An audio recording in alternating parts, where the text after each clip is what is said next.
Now let's change the oil in the Toyota Corolla. What we'll need is engine oil.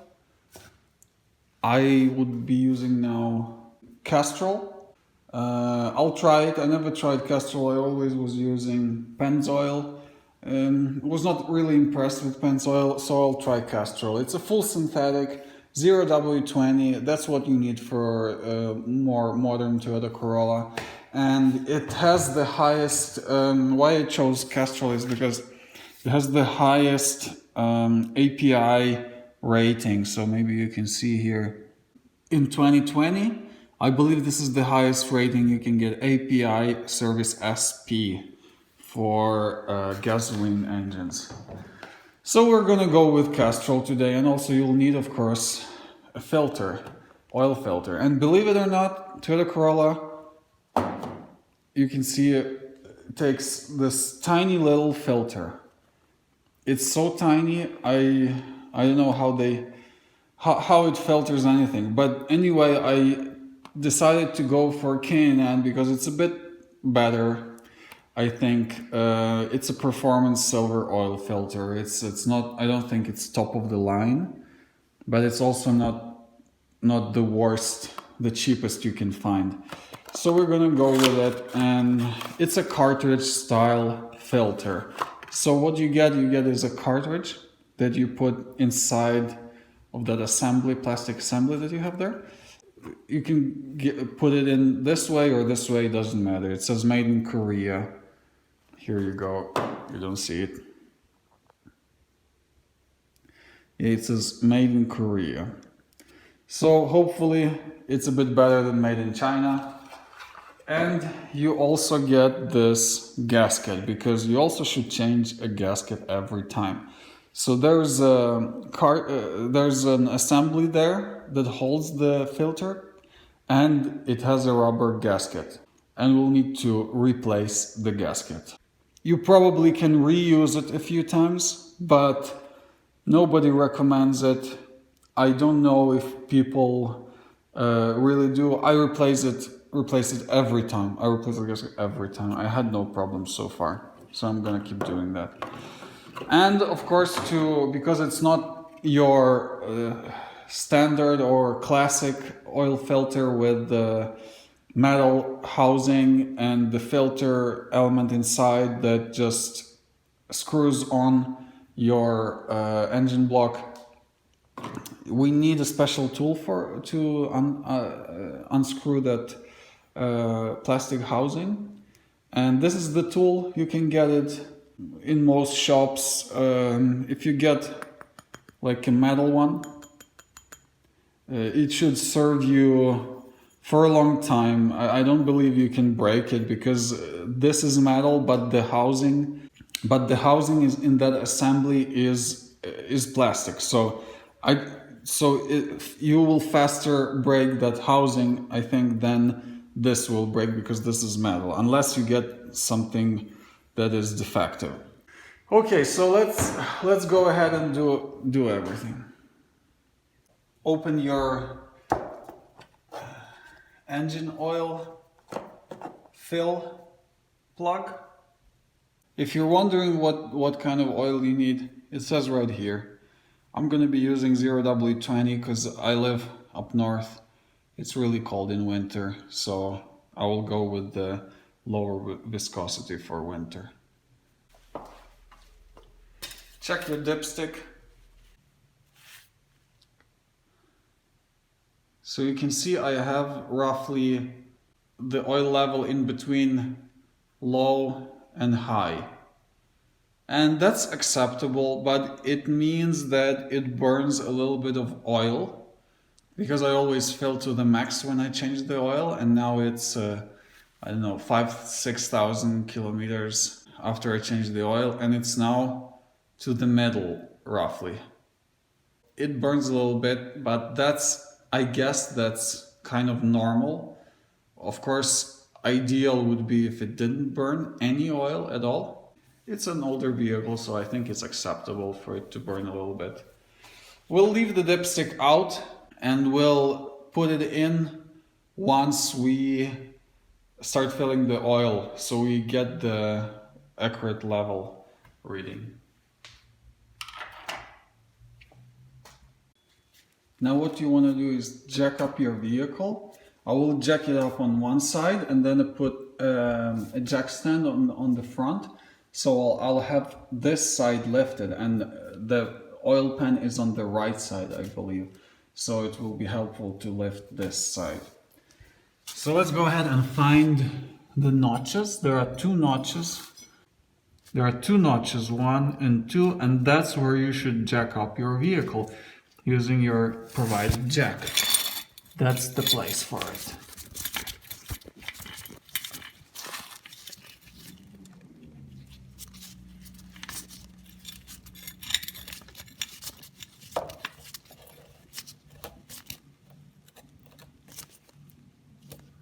Good.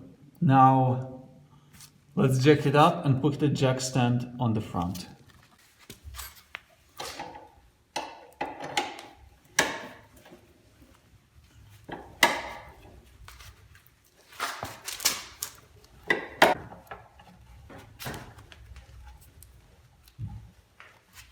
You want to jack it up just until you can crawl underneath, because that's what we need eventually, to have enough space underneath.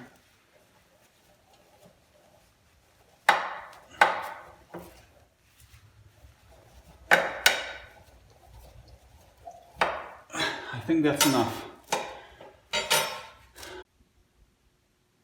Now the manual says to put the jack stand right here. Now we've gone under the vehicle.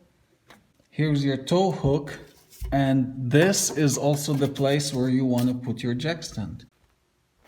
Just like this, slide your jack underneath. I have a rubber pad here also for protecting a bit metal parts. Now what you want to do is put the drain pan underneath here.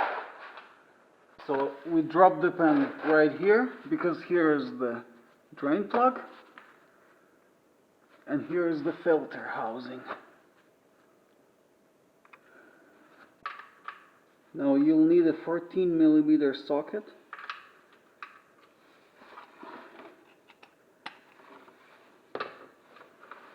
And go ahead and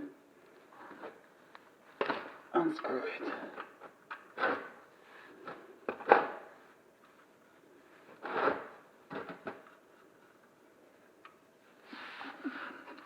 So I see the gasket comes off together with the bolt. That's good. So I take it off and I won't be looking for it in the oil, or I won't be scraping it off from the pan.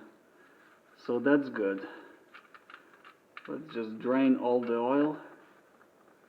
And it looks black, but not too bad actually.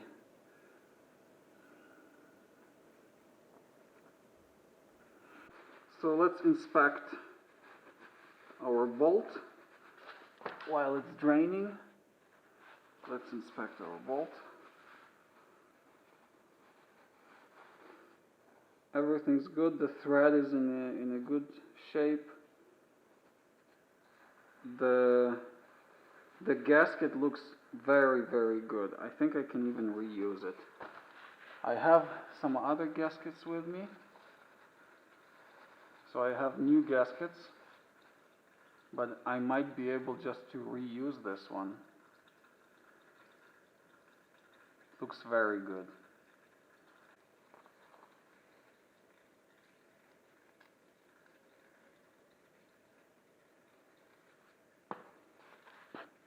It took like maybe 30 seconds to drain most of it, and now it's just dripping. Let's go with a paper towel in there and clean this a little bit. Clean this area a little bit.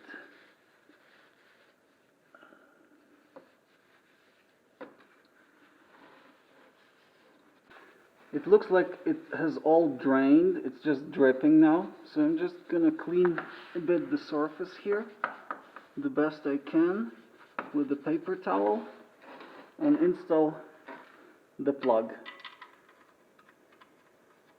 If your gasket is bad, you see it's crushed, just put another one. It's not worth it. But this one is in a very good shape, so I'm just going to use it.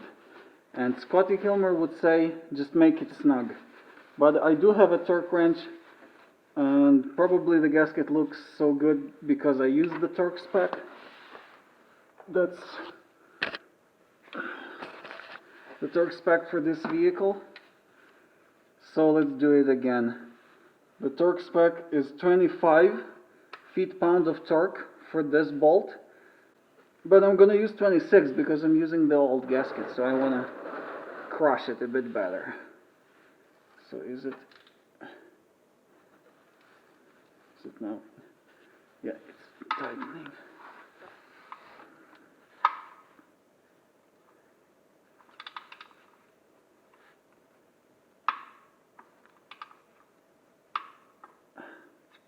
It clicked, and that's it.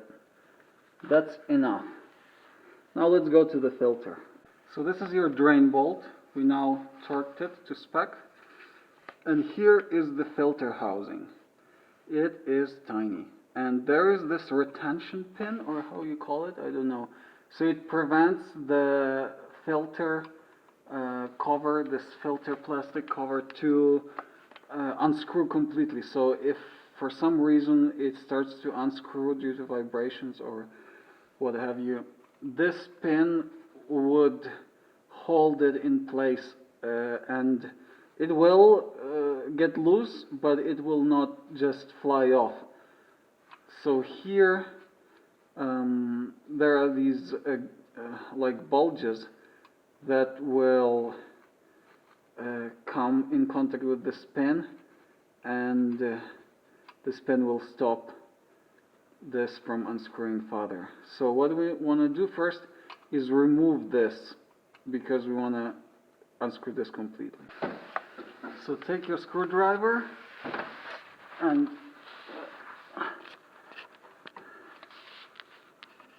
press on this tab here. I don't know if it's tab or what it is. What is it? But you want to bend it a little bit and take this out, just like that. So now the pin is gone. We can take our tool. Let's just insert the tool first. Insert it here. I think these bulges are the ones that help you spin everything. So you kind of have to bang it in like this. I've seen that there are tools that fit perfectly here, but this one is just a bit tight. Anyway, so I'm just gonna loosen it, and after that we'll need the pen.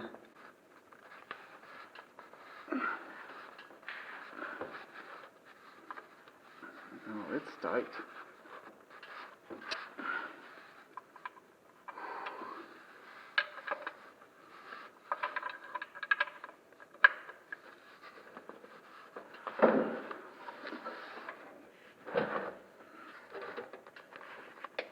Yeah, it moved. Perfect.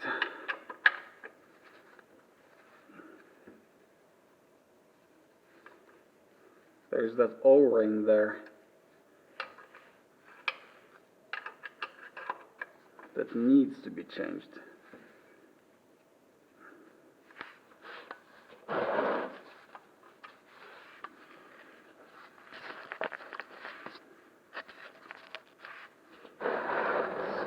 Put the drain pan here.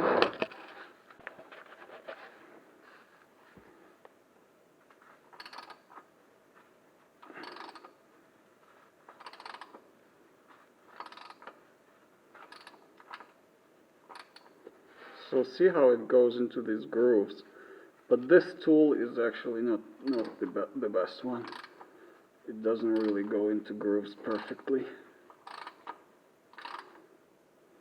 You see here? Just barely goes into the grooves.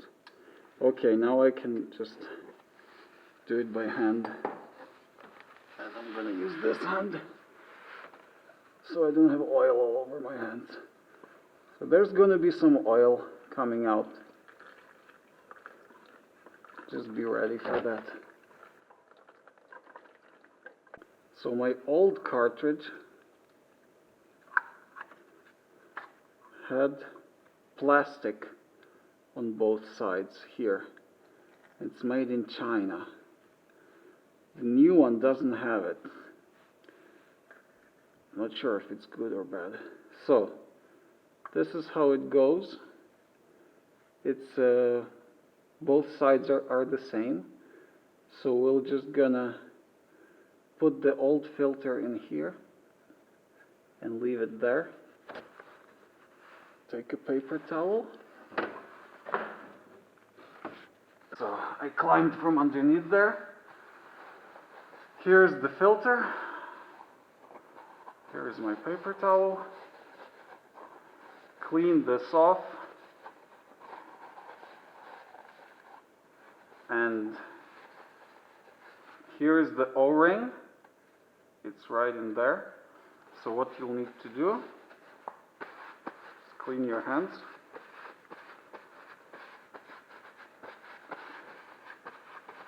Take a screwdriver and take the O-ring off. And we're going to replace it. It also looks very, very good. It looks very, very good. But we're going to replace it anyway because we have a new one here. And the filter, I believe, can go in any direction is good. Not really. Okay. It went in.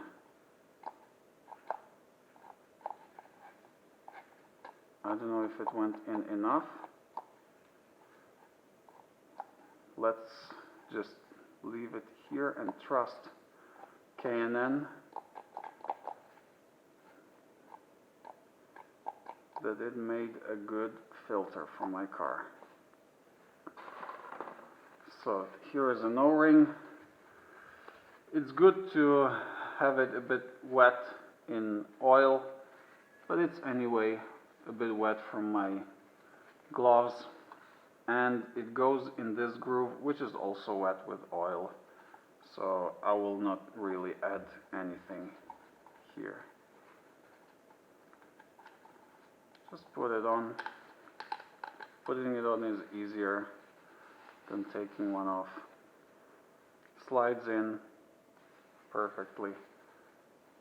I'm gonna clean this a little bit so I don't have so much dirt in there.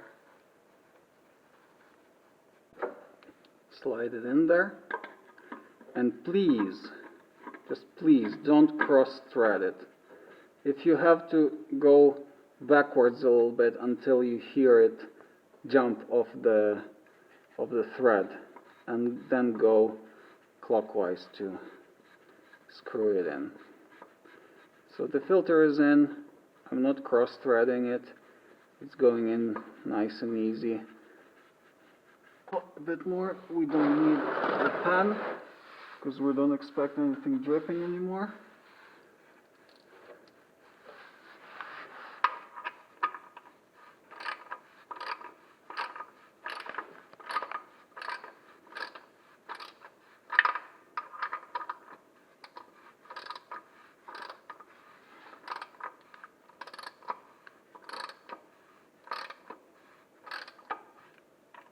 Okay.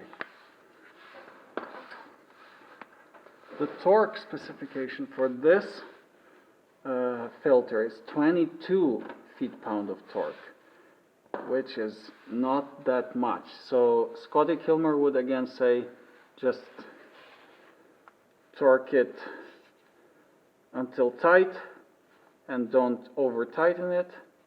Some people say just tighten it by hand, but I have a torque wrench, and it's just on the very lowest part of my scale.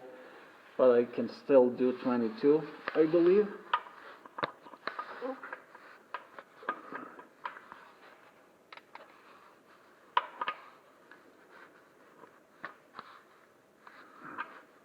But it's not easy to maneuver this big torque wrench here. Definitely not easy.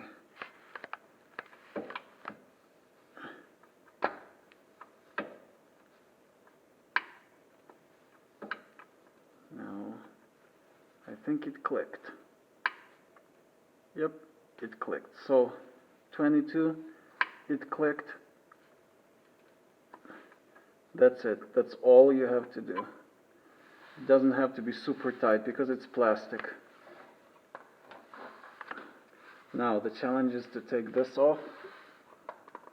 But just take a screwdriver. Take your trusted screwdriver and just pry it out. Pry it off.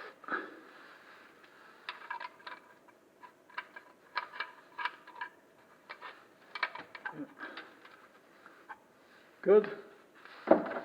Don't forget the pin. Just slides in like this. So filter is changed, oil is drained. Now we can go and fill the oil. Now you have to recycle your oil. Here's the oil filter. I'll just put it back in the original box with some paper towel so it doesn't leak.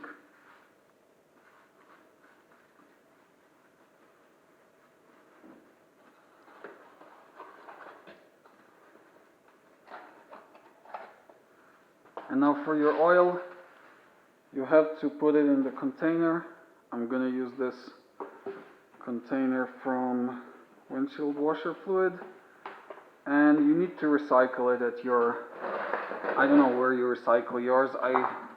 We have eco stations, so-called eco stations, where I bring my oil for free to drop it off. You should have a similar station in your area too.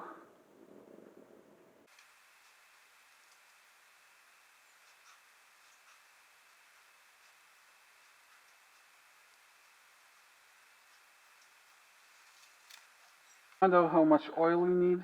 Just go into your manual, and here we have a 1.8 liter engine.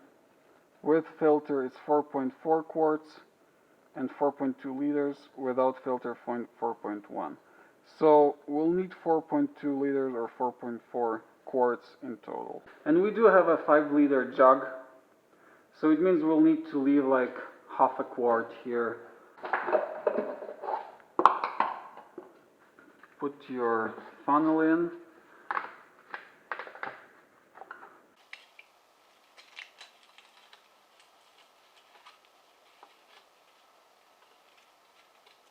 Don't get any of this in your oil, or you may clog something in your engine.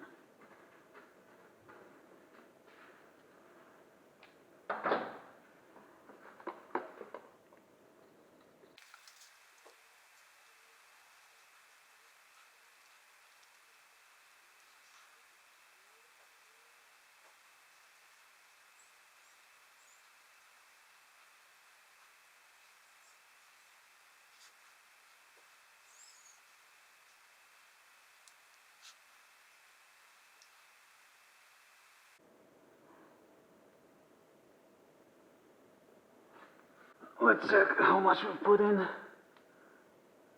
We have left roughly 2 liters. We still need to add more.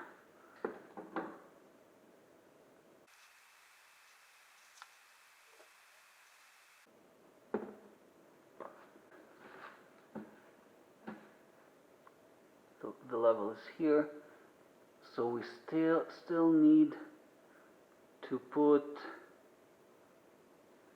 like a little bit in, half a liter maybe.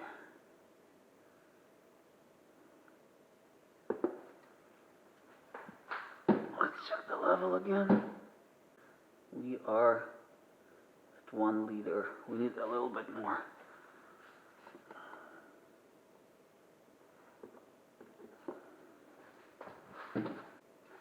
Just a little bit more.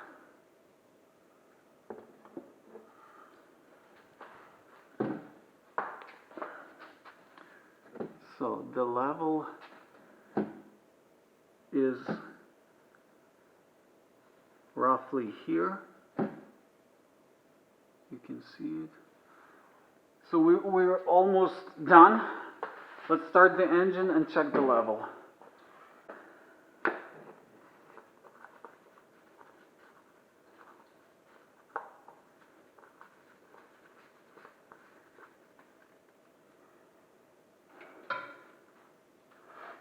It's very hard to check the level on these engines because first the oil is smeared all over this dipstick, and second the oil is so light and transparent because it's such a low viscosity oil. It's almost impossible to check the level here. Let's start the engine.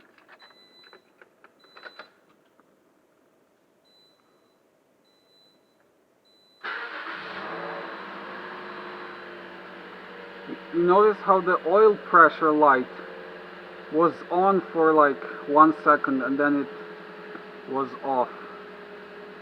It's good. It should maybe stay there for 1-2 seconds and then it should be off, because we have oil there, we have everything tight, everything closed, we've torqued everything to spec, the system is closed. It should build up pressure. And if it builds up pressure, then the oil pressure light should come off. If it doesn't, shut off your engine. You did something wrong. Maybe you don't have enough oil. Maybe you didn't tighten something. Something is leaking there. Check everything again. Check that nothing is leaking under here.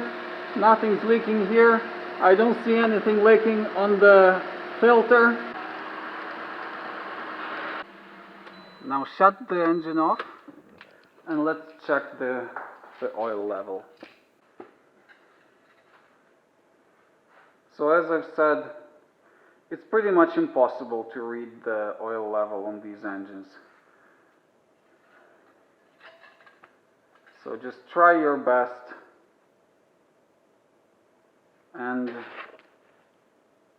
I do see here, I don't know how well you can see that the level is right here. So we could add just a little bit more oil.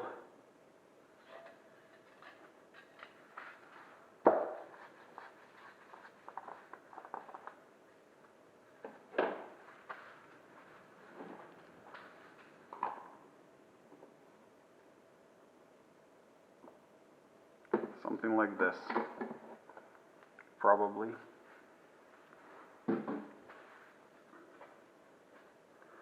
Let's check the level again.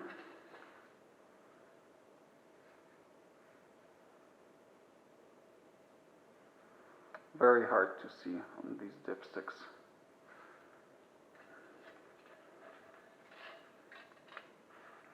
In and out. So, on this side, it's completely impossible to see anything. But on this side, I can barely see that it's just below the maximum. So I can probably put just a little bit more oil and then we're good. Check your oil level after a few days and add oil if you need to. Just a tad. That's it. Now we're done. Thank you for watching. Please do subscribe. I'm going to do more maintenance on this car. And leave a like, thumbs up on the video. It's not much for you, just a few clicks. And for me, it means a lot. It means a lot for me. So please do subscribe and hit like. And I'll see you in the next video. Thank you for watching. I hope you learned something. And if you have any questions or comments, maybe I did something wrong, please do comment down below or ask your question. Thank you.